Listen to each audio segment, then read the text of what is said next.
This is a briefing film on the Tomahawk cruise missile, specifically milestones that occurred during 1983. Now, it doesn't offer a rationale for cruise missiles. We assume that's been pretty well established by global events.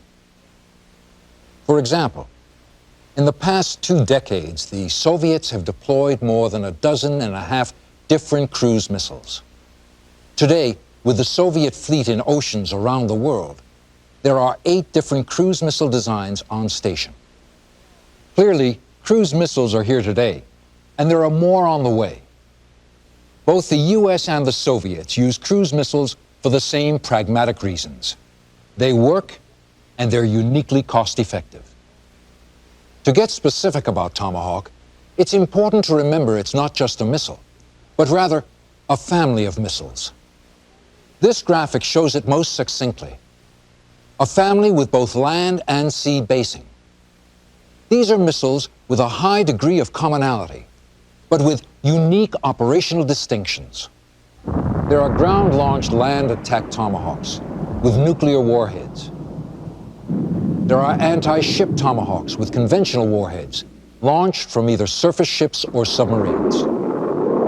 Also, there are land attack variants launched from the same Navy platforms with either conventional or nuclear warheads.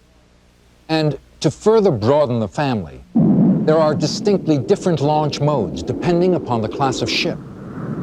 So from common hardware, we've been able to develop a broad spectrum tactical capability. What was '83 for the Tomahawk program? Well, it was a year of transition, a year of restructuring. Frankly, in previous years, we were being asked to do too many things too quickly. The flight test program was a case in point. In 1982, we were flight testing less than quality production rounds, plus many design variants from different launch platforms. In summary, we were moving at an extremely ambitious pace. The box scores showed the result. From July of '81 through December of '82, 22 flight tests. 12 were failures. So there were only 10 successful flights, about a 45% success rate. So this program that had the promise of revolutionizing naval warfare needed to be recast if its near-term deployment schedule was to be realized. Well, no magic wand was needed. Just the hard-nosed application of common sense and a very disciplined approach with an engineering focus. The most immediate '83 goal was to turn the flight test program around. The decision was made. We'd fly only production items, no more prototypes. We would test only missiles that reflected the quality and capability of what could come off the production line. But this meant significantly overhauling a whole factory, because what had been laid out as an engineering development plant had to be reconfigured to a full production rate facility. We had to eliminate the soft tooling and frequent configuration changes. We had to freeze the design. It also meant a production facility that cut a 31-mile production round trip from one end of a city to the other, down to 0.8 of a mile in the same location. The result? A solid baseline missile with the emphasis on quality and producibility. There's an axiom in this business. If you build them right, they fly right. Well, that axiom is proven true for Tomahawk. During 1983, there were 17 flight tests. 2 failed, 15 tests were successful. So, the 45% success rate of the previous years jumped to better than 88% in '83. An 88% success rate is an excellent flight test average. It's a rate that most assuredly demonstrates the exceptional capability of Tomahawk. No single event brought about this turnaround of the Tomahawk program. The capability of the missile was evident previously. We just needed to improve the reliability prior to delivery to our operational forces. This was accomplished through the efforts of a team of production specialists engineers and managers drawn from both industry and the government.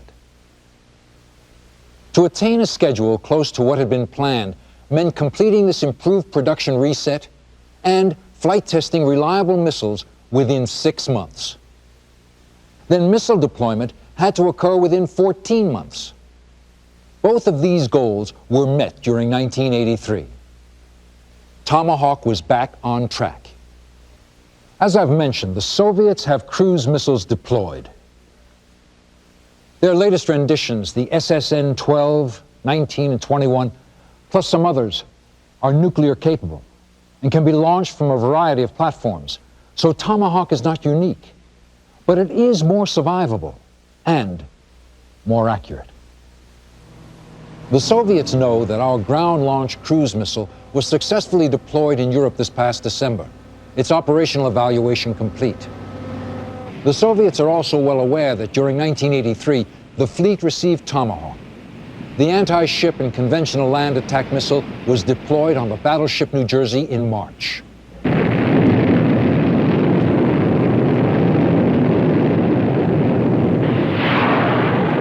Fleet introduction of the submarine-launched anti-ship variant was achieved in November. The surface ship-launched anti-ship missile follows in 1984. And the nuclear land attack missile variant for both submarine and surface ship also during '84. We've given priority to the nuclear-tipped versions of the land attack missiles because of their role as a deterrent. Also, because the Navy version is relatively free of basing, environmental, and political constraints. Close behind will come the conventional warhead version, a weapon designed to blunt the chronic Soviet expansionist policy. It will give our theater commanders a non-strategic weapon with which to support both land and sea missions. With many flight tests and op evals behind us, the production pipeline is starting, and the true bottom line of Tomahawk is beginning to become visible. Let's look at the fleet. For almost 25 years, Soviet naval tactics have focused on one thing: plans to sink our carriers. Here's a typical carrier battle group as deployed today. A single strike platform accompanied by destroyers and cruisers. The carrier aircraft have a strike and anti-ship capability of about 500 nautical miles. Also, many of the other ships have about a 60 nautical mile anti-ship capability. Now, here's the same battle group with the addition of Tomahawk. The anti-ship range for the Tomahawk cruisers and destroyers increases 4 or 5 times. But, more important, Tomahawk ships also acquire up to a 1,200 nautical mile land attack capability. So, not only the carrier, but other battle group ships are potential offensive threats to an enemy.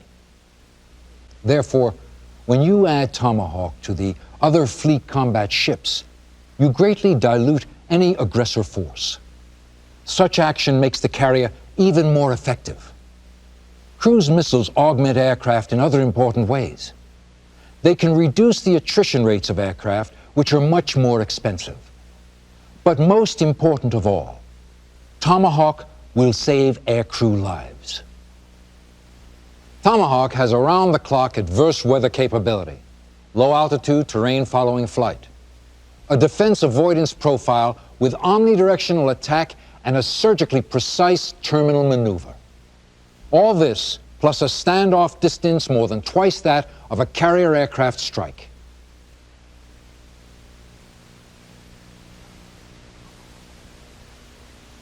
The accuracy of Tomahawk is quite impressive.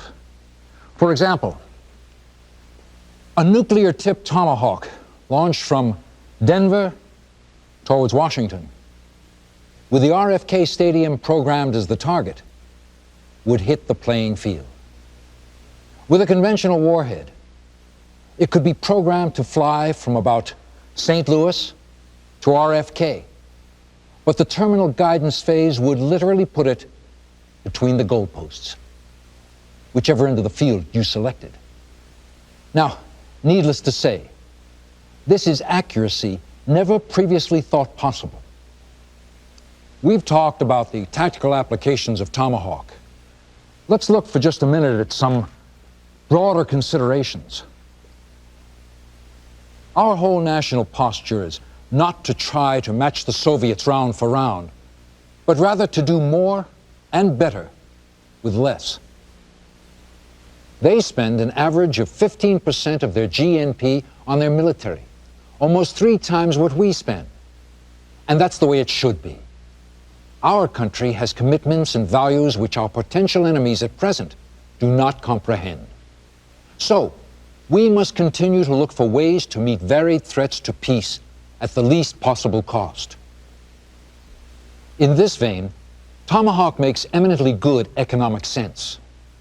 It moves the Navy from 14 strike platforms to more than 10 times that number. It capitalizes on our existing shipbuilding investment. Tomahawk adds offensive capability to ships that are on station now, performing roles of anti-air, anti-ship, and anti-submarine warfare. Ground-launched Tomahawks have a similar cost-effectiveness, stored in small, secure, hardened shelters until they are needed to be deployed to conceal dispersed sites. Just a handful of men can launch 16 all-up rounds within minutes of receiving authorization. Tomahawk, uniquely effective if the whistle ever blows. But of perhaps greater importance, just being in tubes throughout the world helps to assure that the Soviets cannot use the power of their armed forces for political advantage. Tomahawk has the survivability, mobility, and flexibility to be a highly creditable deterrent. But if necessary, it can respond at any level of conflict that might be precipitated by potential aggressors. Tomahawk, designed and deployed to enhance the continued security and stability of the United States. Thanks for watching this video from the U.S. Military Channel. We invite you to like, share, comment, and subscribe today.